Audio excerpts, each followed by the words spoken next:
저도 그냥 가슴이 벅차고 복돼지는 그런 말씀입니다. 오늘 우리가 살아가는 이 시대에 이름을 한번 붙여보라고 한다면 과연 여러분들은 무슨 이름을 붙일 수 있을까? 저는 생각해 보면서 아마도 초스피드의 시대라 불러도 괜찮겠다라는 생각을 해봅니다.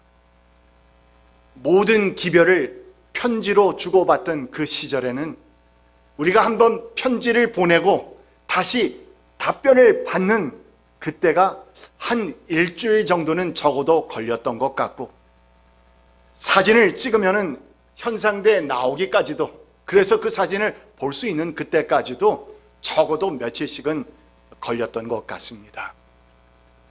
그런데 오늘날 우리가 핸드폰으로 찍는 그런 사진은 셔터를 누르자마자 잘 나왔네, 안 나왔네, 딜리트, 지워버리고 다시 찍을 수 있는 그런 세상이 되고 있고, 또한 이메일이나 카톡을 통해서는 우리는 즉각적으로 right away, instantaneously 서로 메시지를 교환하고 있을 뿐만 아니라 10분이 지나도, 내가 문자를 보냈는데 10분이 지났는데도 답변이 없으면은 뭐라고 말합니까?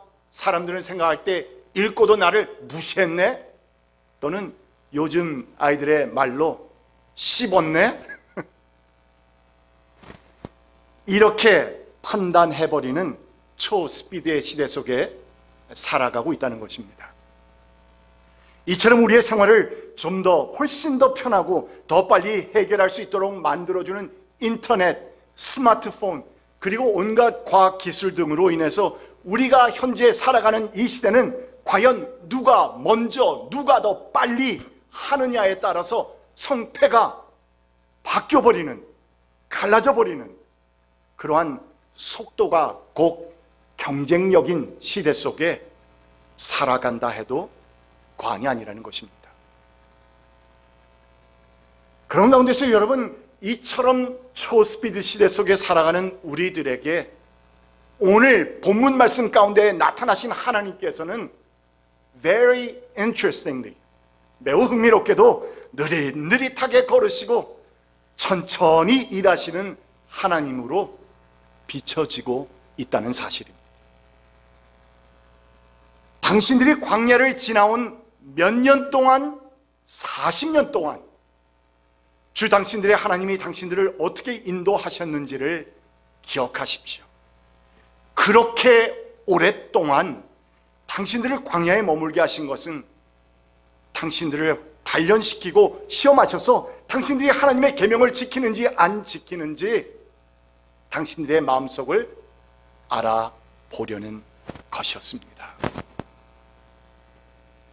그러니까 하나님께서는 당신의 백성 이스라엘이 그 하나님의 계명을 잘 지키는지 그러지 못하는지 시험하시고 단련하시기 위해서, 그리고 또한 사람이 빵으로만, 먹는 것으로만 살지 못하고 하나님의 입에서 나오는 말씀으로 살아야 한다는 이 사실 한 가지를 우리에게 가르쳐 주시기 위해서 이스라엘로 하여금 그처럼 고통스럽고 힘들고 어렵고 목마른 그 광야에서 40 years, 장장 40년이라고 하는 그 긴 세월을 지내게 하셨다. Why? Because I wanted to teach you that man does not live by bread alone.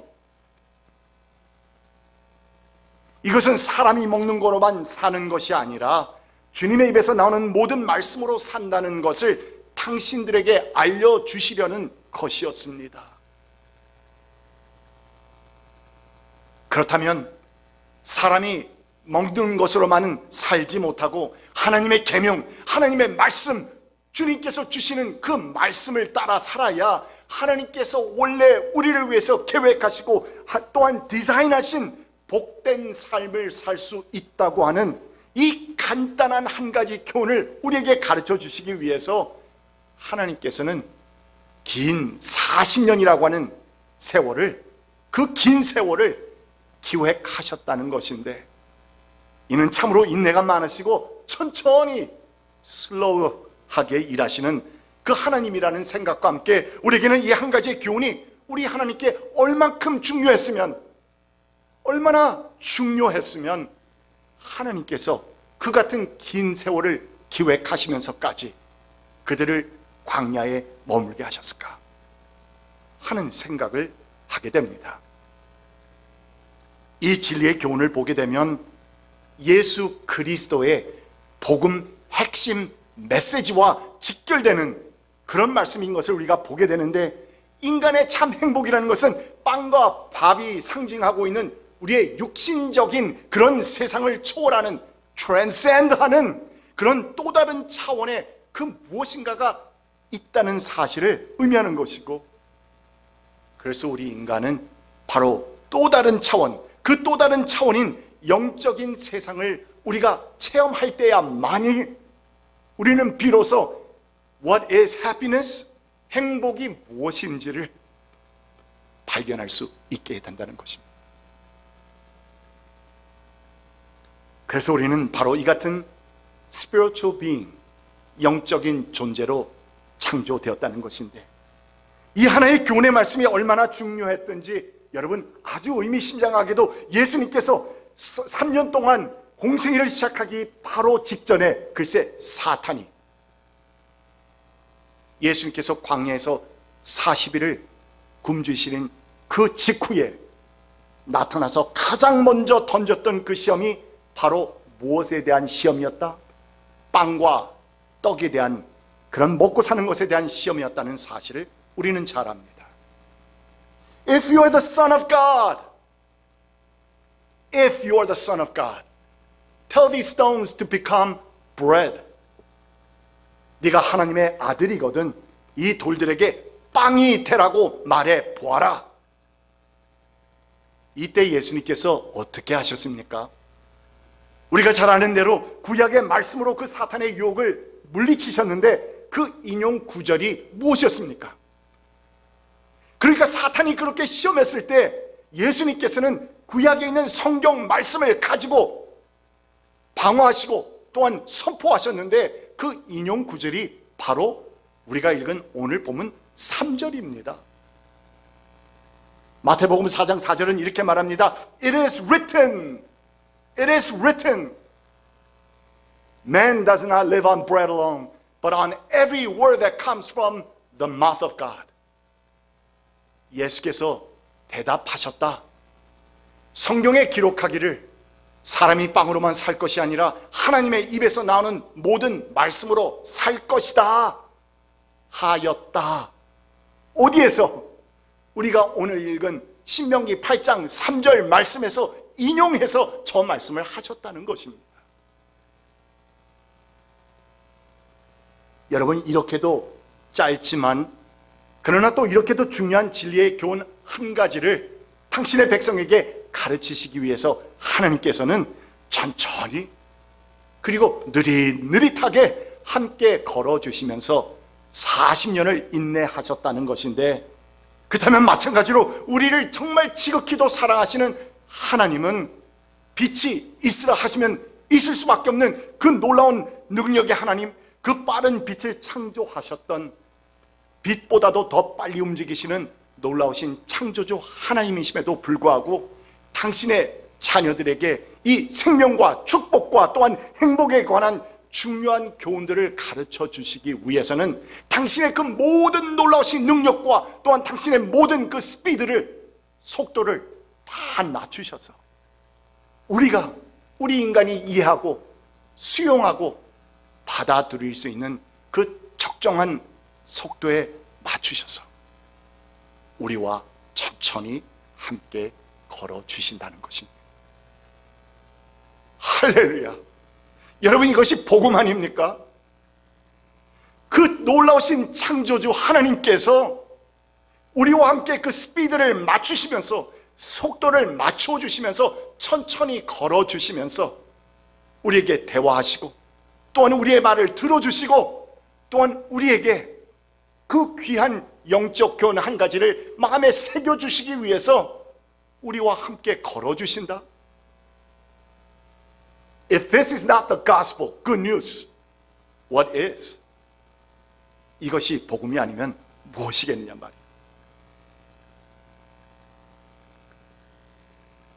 여러분, 우리는 이 초스피드 시대 속에 살며 늘 바쁘다 하고 말하고, 또한 시속 7, 80마일로 달리는 자동차 속에서 인스턴트 음식을 먹으면서 바쁘게 살아가고 있지만, 과연 어디를 향해서 그렇게도 내가 빨리 가고 있고, 또한 무엇을 위해서 내가 그렇게도 초조하고 긴장하고 또한 근심하면서 살아가고 있는지에 대한 우리 인간의 근본적인 인생의 문제와 질문은, 놀라지 마십시오.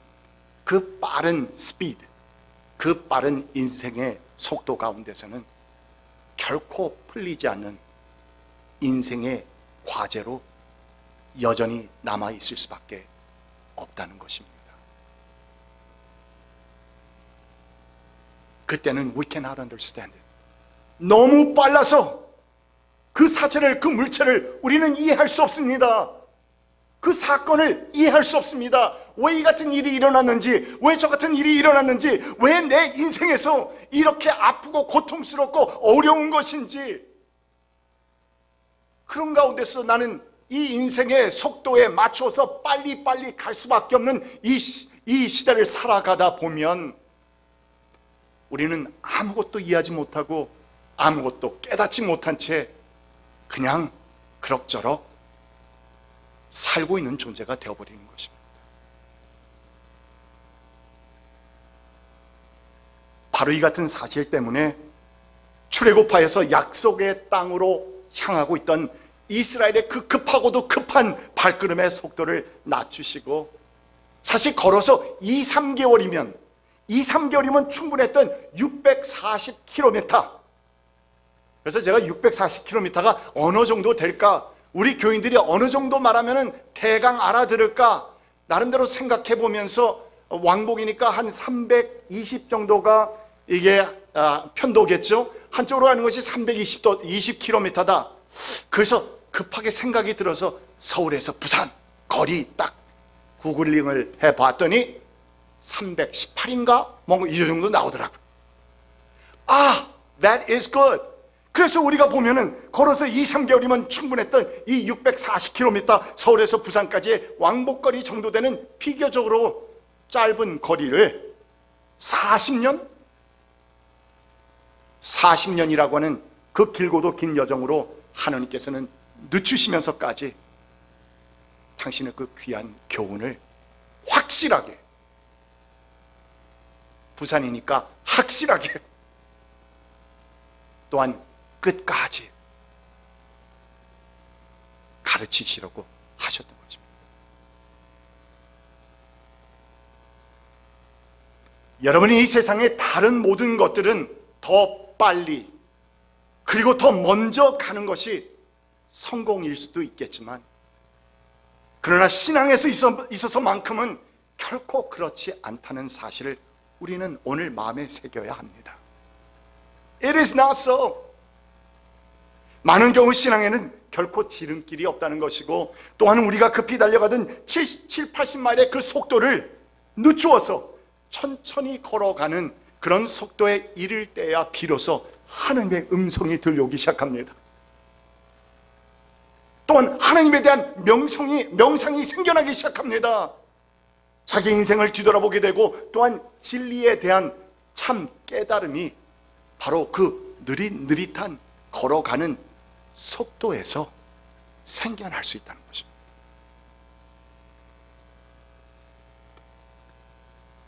그래서 우리는 하나님께서 우리를 가르치시고 인도하시며 또한 동행해 주시기 위해서 우리의 인생의 속도를 낮추어 주시는 것이 무엇을 의미합니까?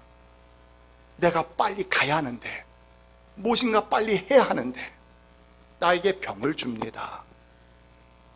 가던 길에서 내 비즈니스가 어려움이 생깁니다. 내 자녀의 어떤 문제가 생깁니다. 그래서 하는 수 없이 내가 그렇게 빨리 급히 걸어가든 뛰어가든 달려가든 그 속도를 낮추어서 파킹할 정도의 속도로 늦추어서 걸어갈 수밖에 없게 되었을 때, 그때부터 이때까지 보이지 않았던 하나님의 영적인 세계가 조금씩 보이기 시작한다는 말입니다.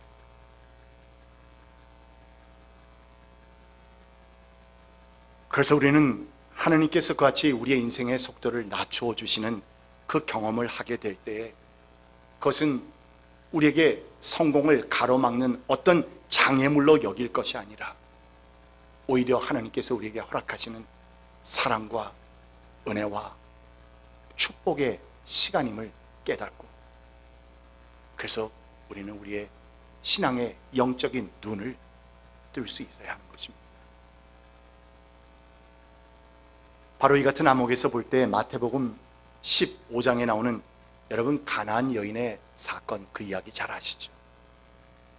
이 이야기는 긴급하고도 절박한 상황 가운데서 7, 80마일로 정신없는 속도로 달려오는 그 여인을 예수님께서 늦춰주시면서 천천히 함께 걸어주실 때에 일어나게 되었던 그 이야기를 우리에게 해주고 있는 것입니다.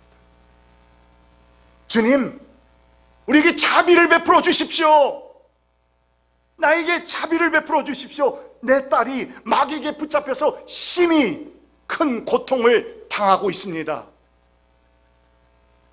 이 어머니의 절박한 그 외침에 따르면은 그 상황이 얼마나 긴박한 상태였는지를 우리도 금방 알 수 있는데, 그런데 의아하게도 예수님께서는 이 여인의 그 간절한 외침에 대해서 어떻게 하셨다?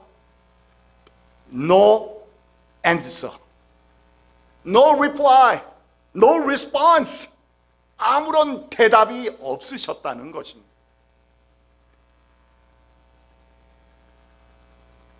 그런데 그래서 제자들은 오히려 예수님의 그 침묵을 잘못 판단하고 그 시끄러운 여자를 쫓아버릴까요? 하는 엉뚱한 제안까지 하게 됩니다. 여기까지 스토리가 전개되면 우리의 마음은 답답해지기 시작하는데, 아니 어떻게, how in the world, 아니 어떻게, 아니 정말 하나님께서 아니면 예수님께서 이같이 위급한 상황에서 그냥 침묵하시는 것일까? 아니 어떻게 그렇게 아무렇지도 않은 것처럼 그냥 가만히 계실 수 있는 것일까? 그런데 여러분, 얼마 후에 예수님께서 드디어 입을 떼십니다. 그 내용을 들어봤더니 근데 여러분, 이젠 답답한 정도가 아니라 속에서 분노가 치밀어 오를 그 정도입니다. 나는 길 잃은 양과 같은 이스라엘 백성만을 찾아 돌보라고 해서 온 것이다. 무슨 말입니까? 선민 이스라엘이 아닌 가나안 여인, 이방 여인, 너는 하나님께서 나에게 맡긴 게 아니다. 나는 나의 선민 이스라엘 백성을 돌보라고 해서 온 것이다 라고 하는 듯한 인종차별까지 하시는 아주 심한 모욕의 말같이도 들려오는 것입니다. 이 정도쯤 됐으면 가나안 여인도 정말 욕설이라 한번 퍼붓고 돌아갈 상황인 것 같은데, 그런데 성경은 그때 여인이 보였던 간절한 애원의 반응을 아주 자세히 묘사합니다. 여자가 예수께 다가와서, 즉 더 가깝게 접근해서 꿇어 엎드려 이 말은 경배하며, 주님 저를 도와주십시오. 야, 이 정도쯤 돼야 되지 않습니까? 우리가 기도의 응답을 체험하려면 이 정도쯤은 해야 되지 않습니까?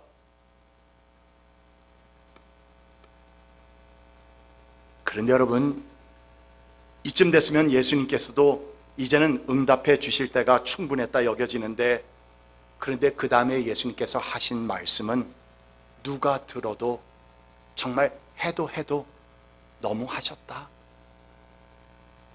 이런 생각을 자아내게 되는데, 뭐라고 말씀하십니까? 자녀에게 줄 빵을 누구에게? 개에게 주는 것은 마땅치 않으니라.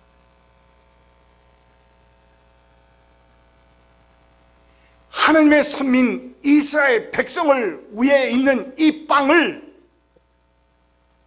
개, 그 당시 이방 사람들을 개로 여겼거든요. 개에게 주는 것은 옳지 않으니라. 마땅치 않으니라. 우리가 알고 있는 예수님 맞습니까? Hard to understand, comprehend. 너무나도 모욕적인 이 말씀에 이제는 정말 쌍욕까지 나올 수 있는 상황 같은데, 그런데 여러분 그 마태복음 15장을 보면 그때 놀랍게도 여인의 대답은 오히려 매우 진지합니다. 주님, 옳은 말씀이다마는 개도 주인의 상에서 떨어지는 부스러기는 주워 먹지 않습니까?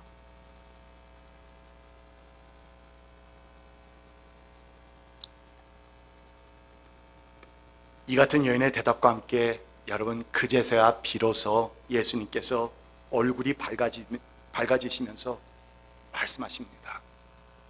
여인아, 내 믿음이 참 장하다. 참 장하다. 내 믿음대로, 내 소원대로 될지니라.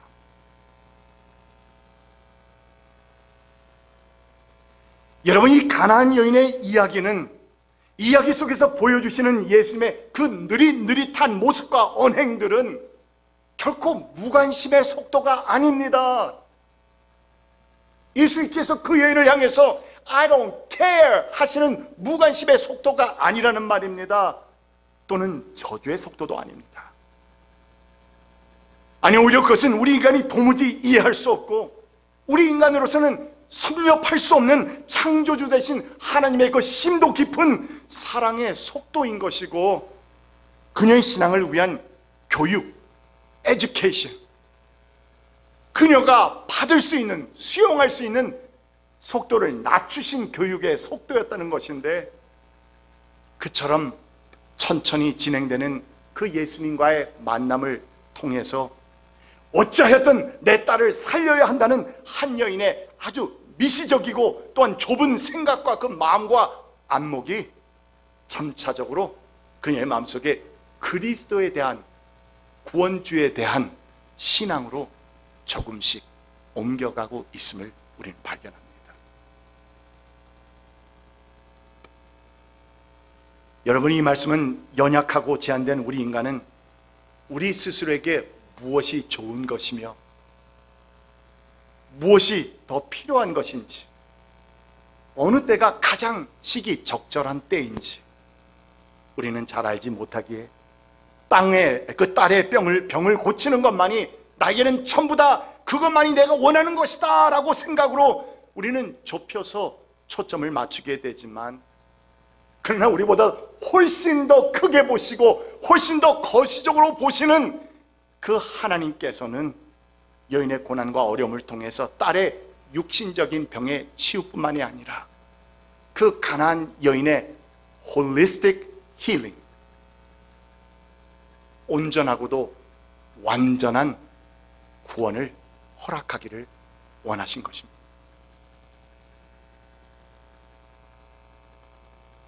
바로 이를 위해서 하나님께서는 가나안 여인의 간구를 곧바로 응답해 주시는 시속 7, 80마일의 그런 속도의 응답이 아니라 느릿느릿 천천히 함께 걸어주시는 그 하나님으로 역사해 주신 것입니다. 자, 그렇다고 한다면 여러분, 우리가 우리의 인생에서 천천히 함께 걸어주시는 그 하나님을 만나는 그때는 바로 우리가 하나님의 은혜를 체험하게 됩니다. 우리가 보지 못했던 하나님의 말씀이 깨달아집니다.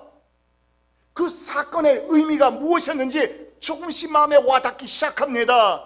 이런 축복을 체험할 수 있는 the most precious time, 가장 귀하고도 소중한 하나님의 때라는 사실을 우리는 기억해야 합니다. 왜냐하면 사람이 먹는 것만으로 사는 것이 아니라 주님의 입에서 나오는 그 말씀으로 산다는 이 진리는 사람이 천천히 걸을 수밖에 없는 인생의 그 광야에 이르지 아니하고서는 결코 우리가 느낄 수 없고 생각할 수 없고 배울 수 없기 때문입니다. 우리가 우리의 바쁜 인생을 너무나도 빠른 속도로 달려가고 있기 때문에 깨닫지 못하고 생각하지 못하고 있었던 중요한 진리를 깨닫게 해주시는 그 인생의 광야는 여러분, 목마를 수 있습니다. 배고플 수 있습니다. 너무너무 힘들 수 있습니다.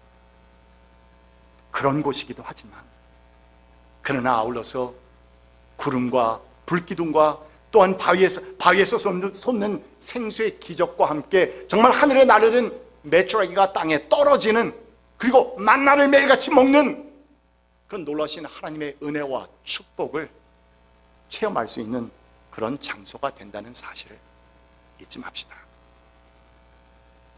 언제? 주님께서 낮추어 주시는 인생의 속도를 경험하며 주님과 함께 천천히 걸어갈 때.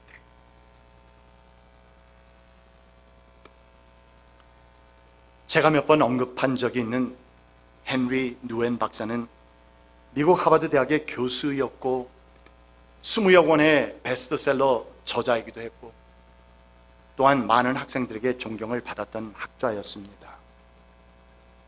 그런데 여러분, 이분이 글쎄 어느 날 갑자기 교수직을 사임하고 데이브레이크 복지원이라고 하는 지적 장애자 수용실에 들어가서 허드렛 일을 하는 평직원으로 일하게 되면서 화제가 된 일이 있습니다. 그러니까 최고의 명예와 보수를 보장하는 하버드 교수직을 내려놓고 지적 장애자 시설에 들어가서 용변을 치고 그들을 목욕시키고 식사를 돕는 등 아주 구질자질한 일들을 하면서 살아가는 그를 바라보는 사람들은 They just could not understand. 이해할 수가 없었던 것입니다. 그래서 그들은 도대체 why? 왜라는 질문을 던졌는데 그는 몇 개월 동안 침묵을 지키고 있다가 그 후에 In the name of Jesus, 예수의 이름으로라는 책을 발간하면서 자신의 답을 대신했는데 여러분, 그 일부 내용을 여러분과 함께 나눕니다. 그동안 저는 올라가는 일만 추구해 왔습니다. 어려서부터 공부를 잘해서 천재 또는 신동이라 불리며 하버드 교수회까지 단숨에 올라왔고 20여 권의 제 책은 무사람들의 인기를 얻었습니다. 이렇게 저는 지금까지 오직 성공이라는 꼭대기를 향해서 오르막길만 추구해 왔는데 그러던 어느 날 아담이라고 하는 지적장애 아이를 만나고부터 바로 이런 인간의 고통에 동참하는 내리막길을 통해서 참 예수를 알 수 있다는 진리, 사실을 깨닫게 된 것입니다. 그러면서 그는 이렇게 결론 지어 말합니다. 인생의 오르막길에는 예수가 잘 보이지 않았는데 내리막길에서 복음서에 나타난 진정한 예수님을 만날 수 있었습니다. 내 인생의 오르막길에서는 잘 보이지 않았었는데 내리막길에서 성경이 말하는, 복음서가 말하는, 또한 하나님의 말씀이 말하는 참 예수님을 만났습니다.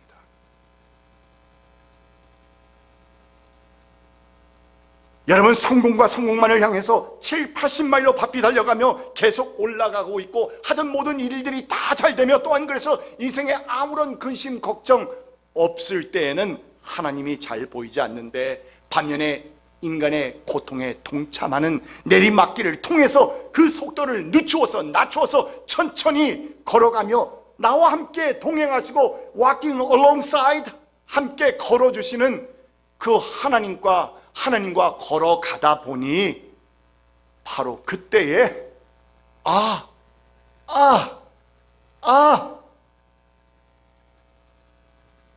깨닫게 되더라는 것입니다.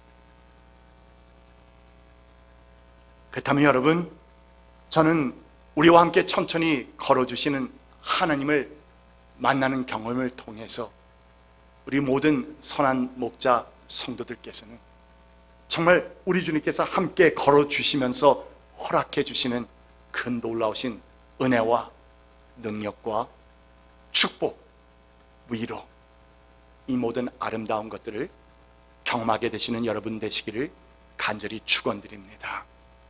기도합시다. 주님 감사합니다. 주신 말씀 감사드리고 마음에 새깁니다. 우리의 인생의 속도를 낮추어 주셔서 우리와 함께 천천히 걸어주시는 하나님, 그러한 체험을 하게 될 때 우리의 인생의 길을 막고 있는 것이 아니라 우리를 축복하시며 은혜 주시는 때라는 사실을 깨닫게 하여 주시옵소서. 이런 깨달음과 배움을 통해서 사람은 결코 빵으로만 살 것이 아니라 하나님의 입에서 나오는 말씀으로 살아야 함을 깨닫게 하여 주시옵소서. 예수 그리스도의 이름으로 간절히 기도드립니다.